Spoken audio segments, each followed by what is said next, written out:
All right, families of America, family show. It's amazing all the, we might even get a show on Nickelodeon if we keep going at this pace. So this is the Bul Armory Trophy 1911 chambered in 9mm, okay? Now, little backstory here. So Bul Armory was not a company that I was, so much better, was not a company that I was aware of, and through the SHOT Show bunnies, which is just dudes at SHOT Show, they're like, hey, you gotta check out this company, Bul Armory. So it's an Israeli company, which is for a lot of you, especially even if you're into 1911s, you might be like, oh, if I don't know them, it's because they're in the old country, all right? But I was lucky enough, full disclosure, these are not my guns. They're on loan. I have to send them back. But I do get to borrow them for a little bit to shoot with them. So this is really designed as an IPSC gun. So it's designed as I'm not a competition shooter, but I know there's IPSC, there's USPSA. They classify this as an IPSC gun. What's the difference in the two? Ask someone who shoots competition. But this is a classic division IPSC gun, AKA it doesn't have optics. We're just running regular sights. What else makes it classic division? No clue. Ask someone who shoots that stuff.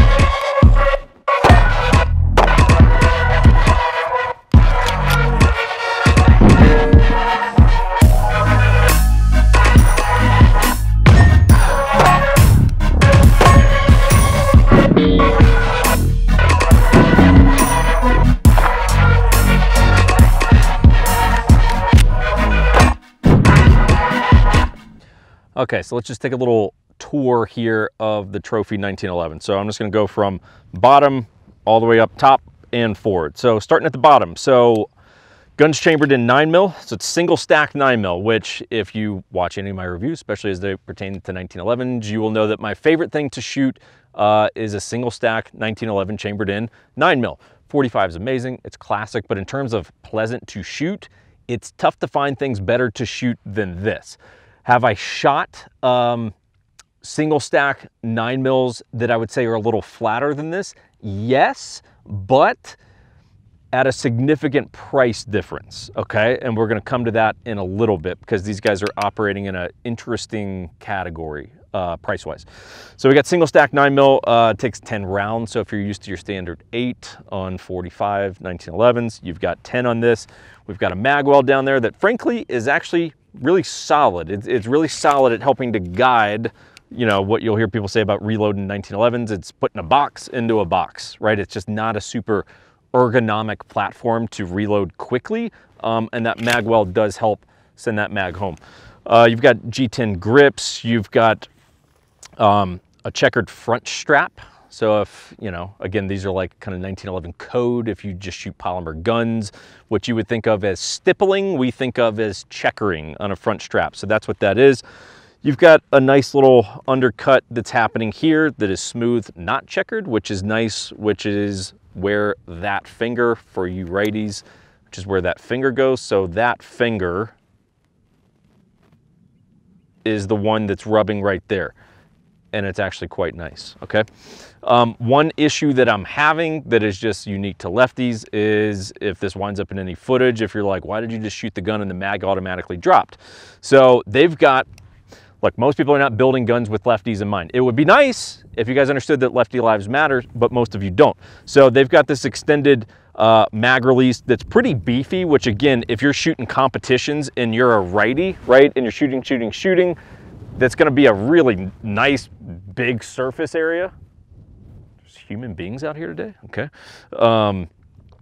So you've got a nice big surface area to be able to depress that mag. For a lefty, the problem is that pressure on my support hand sometimes when I'm shooting under recoil will actually drop that mag. The cool thing about it is they have a little, looks like a little star wrench or something that I believe you can place in there to tighten or loosen that up depending on how tight you want that, which is a unique thing that I haven't seen on a mag release before.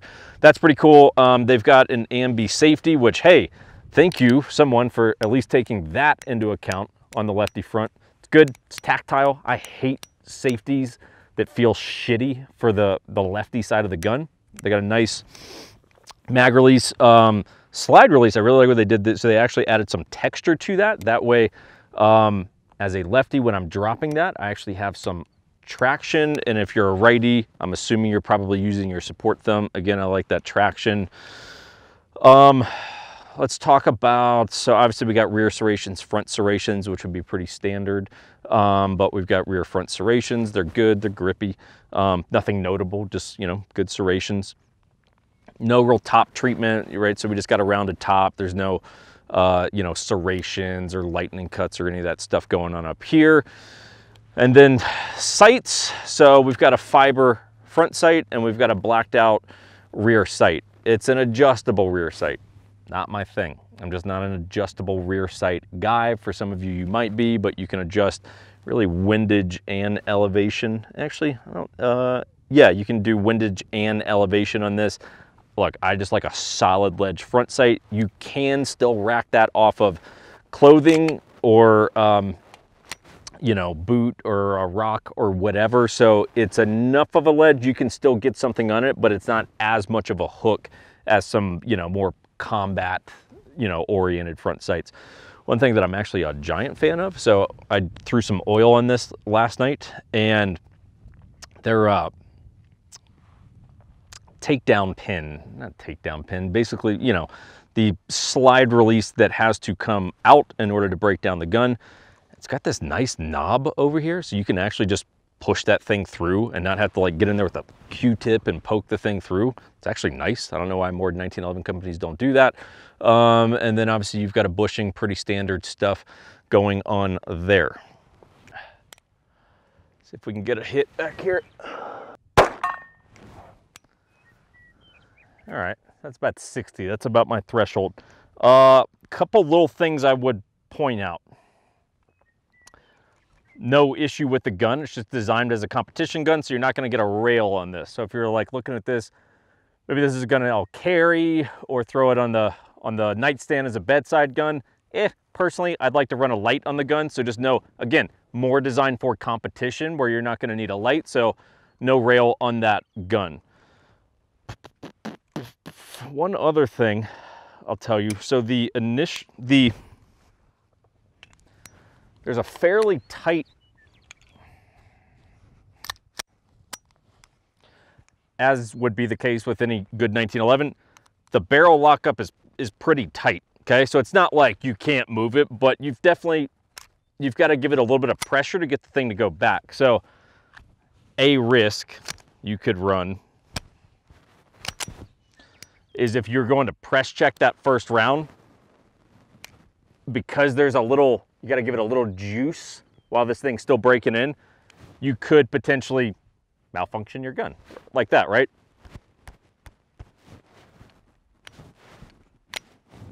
Right, so just know there's little stuff like that, little break-in period stuff where the lockup's a little tight, and you could occasionally, if you're doing a press check, you could have a little malfunction like that. No big deal, just again, break-in period. These things, like 1911s, aren't like Glocks. They do have a break-in period, and sometimes in those first few 100,000 rounds, you could get a few malfunctions here and there.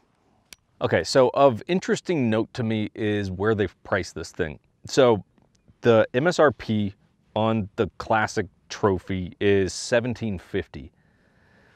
And that's interesting because we have a very, for those of you who are not super familiar with the 1911 world, there's a healthy amount of options in the, you know, cheaper 1911 price point. And by cheaper, I'm going to say $1,000 and less. Okay.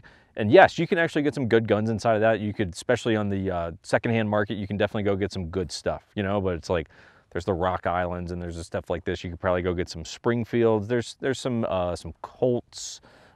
There's some different stuff you can go get in there, which if you were just starting in 1911s, I'd say that's a great place to start. So there's a pretty healthy bracket there, $1,000 and less. There's an amazing pool of 1911 companies that are, say, 3,000 and north, okay? So once you start operating in higher end territory, plenty of options there, you know, and we've done plenty of reviews and we'll continue to do reviews on those because I love them. I have a personal love for the artistry that goes into those. But inside of 1911 world, what you don't see much of is middle price point guns. 1750's like, I mean, I literally, when I heard that, I was like, what other 1911s are priced in that bracket? Like between 1,500 and 2,000. I was like, maybe there's some Kimbers, which I'm really not much of a Kimber guy just because I had one and mine was a total piece of shit, but a lot of people love theirs. Mine was not good though. But I thought, man, there's not much that's in that bracket. And to be perfectly honest with you, when I received this, and I sent them an email and I was like, hey, what's the sticker price on that gun? And they said $1,750. To be honest with you, I thought, I thought that gun was probably more than that. I thought it was probably north of a $2,000 gun.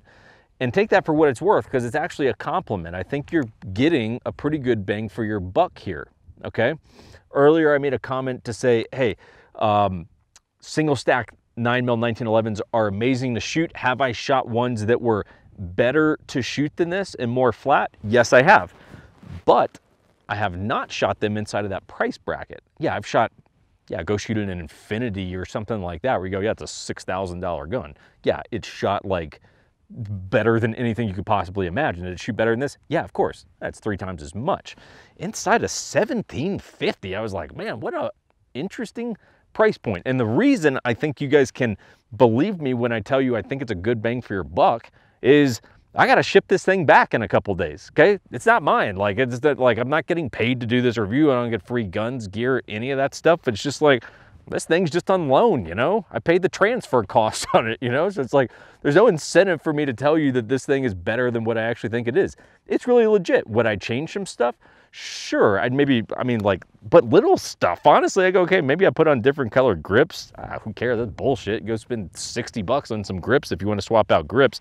Is this particularly efficient for me? No, that mag release is not efficient for me at all as a lefty. One, I need it to be tighter, but two, it's just cumbersome on that middle finger on my firing hand. So yeah, there's some little stuff I would change, but shit. 1750, I mean, I'm not a big fan of adjustable sights, but this is mostly preference stuff. Minus that mag release, that's about the only thing that I can actually point to say, I think that this is a little off. But again, it's only off for lefties, and most people consider us to be like some separate class of retard humans or something. Probably channel probably gets shut down for saying retard now. But, you know, this is like a straightforward review. Sometimes I come up here and I've got like tons of shit to talk and run my mouth and look like an asshole, and I'm like, I don't have a lot to say. I'm like, shit, is that a good price point? Where if you said, are you gonna get a better gun if you spend twice as much? Sure, caveat, if you spend twice as much, okay? It's good fit finish. I mean, shit, sights, trigger. I mean, like the trigger's solid. Like, I almost feel like I've let you down today, and that you come here and you expect some chaos of me saying something stupid. And I'm like, God, I don't have a lot of stupid things to say today. It's just a pretty good gun. Shit, I've turned into like every other gun review channel now. It's a good gun. I guess you should go buy one. All right. Thanks a lot, America.